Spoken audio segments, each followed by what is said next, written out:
27 तारीख को एक बहुत ही महत्वपूर्ण सेमिनार आयोजित होने वाला है। अब सवाल ये है कि इस महत्वपूर्ण सेमिनार को कौन अटेंड कर सकता है। आइए बात करते हैं हम हिंदी वाले सर हमारे विवेक सर से। तो बताइए कि ये सेमिनार कौन अटेंड कर सकता है। हर वो विद्यार्थी अटेंड कर सकता है जो अभी कंफ्यूज्ड है, इंटर पास है, ग्रेजुएशन में अपना एडमिशन लिया हुआ है या ग्रेजुएट है, पीजी करना चाहता है। हर वो विद्यार्थी जो यूपी पीसीएस के लिए अपने आप को सीरियस कैंडिडेट बनाना चाहता है, उनके लिए ये सेमिनार बहुत महत्वपूर्ण साबित होगा। सर, मैं ये जानना चाहता हूँ कि विद्यार्थियों को जरा सा समझाइए कि आप विज्ञान विषय को लेकर के, साइंस एंड टेक्नोलॉजी को लेकर के विद्यार्थियों को कैसे सीरियस होना चाहिए, इस सेमिनार में आप उनकी कैसे मदद करेंगे। बिल्कुल, जैसे कि आप सभी को पता है कि जैसे जैसे कंपटीशन बहुत बढ़ रहा है वैसे लोगों की संख्या जो है वो भी बढ़ रही है। अब आयोग के पास कुछ नया तो है नहीं, तो वो किन किन सब्जेक्ट में क्या कर सकता है, नवाचार कर सकता है। जैसे साइंस है, जैसे इकोनॉमिक्स है, ये करंट के सब्जेक्ट हैं। साथ ही अभी सर ऑपरेशन सिंदूर हुआ, तो उसमें कौन कौन से प्लान यूज किए गए, क्या कौन कौन से मिसाइलें हो सकती हैं, कौन कौन के बारे में किस तरीके से काम करते हैं, हमारा डिफेंस सिस्टम किस तरीके से काम कर सकता है, साथ ही इनका उत्तर लेखन कैसे होना चाहिए। बिल्कुल। तो मैं इस सेमिनार में ये बताने वाला हूँ कि हम साइंस को क्या पिछली तरीके से देखें या कोई नया आयाम लाने, नया कोई आयाम देखें, तो मैं इस सेमिनार में ये बताने वाला हूँ।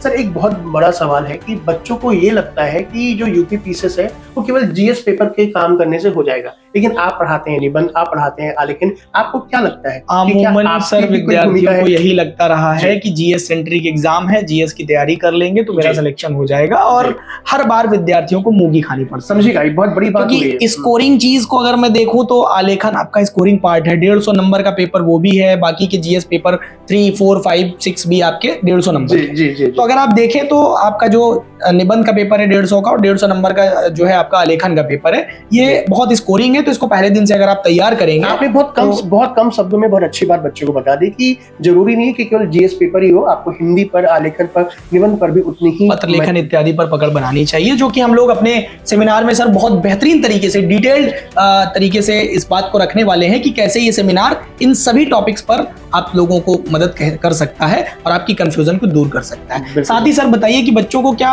हम केवल ज्ञान देने वाले हैं, या जब वो आएंगे तो कुछ और भी चीजें आप ज्ञान हम क्लास में भी देते हैं और सेमिनार में भी बच्चे ज्ञान ही लेते हैं। लेकिन इस बार के सेमिनार में कुछ हमने अलग किया है। जब आप इस सेमिनार में आओगे तो सेमिनार जब कंप्लीट हो जाएगा तब हम आपको 10 मॉडल आंसर के पेपर देंगे, और ये बहुत जरूरी है, और ये सबको मिलेगा जो भी बच्चा आ रहा है, सबको डिटेल्ड विद एक्सप्लेनेशन उत्तर लेखन के साथ मिलेगा। 10 एक बार हमें बच्चों को बता दिए कि सेमिनार कब हो रहा है, कितने बजे हो रहा है, ताकि कहाँ हो रहा है, ताकि वो समझ सकें। ये 10 बजे सुबह आप लोगों को पहुंच जाना है हमारे मिश्रा भवन प्रयागराज सेंटर पर, जो कि हनुमान मंदिर के ठीक पीछे पेट्रोल टंकी के पहले मिश्रा भवन पड़ता है। तो अगर किसी को डाउट होता है तो सिविल लाइंस हनुमान मंदिर पहुंचिए, वहां से उत्कर्ष बहुत सामने आपको दिख जाएगा, पीछे वाले गेट के पास हम लोग का बिल्डिंग पड़ता है। कोई दिक्कत होती है तो कमेंट बॉक्स में कमेंट करिएगा, हमारे संस्थान के नंबर आपको दे दिए जाएंगे, उसके आप फोन करके संपर्क कर सकते हैं। ध्यान रखिएगा, तो 27 मई सेमिनार 10 बजे से जरूर आना ना भूलिएगा। क्यों सर, राज सर तैयार हैं? बिल्कुल, मैं तैयार हूँ सर। और सर नहा धो के नए कपड़े पहन के सुंदर दिखते हुए एकदम चले आइएगा आप लोग, हम लोग तैयार रहेंगे। धन्यवाद आप सभी का। Thank you so much. Thank you.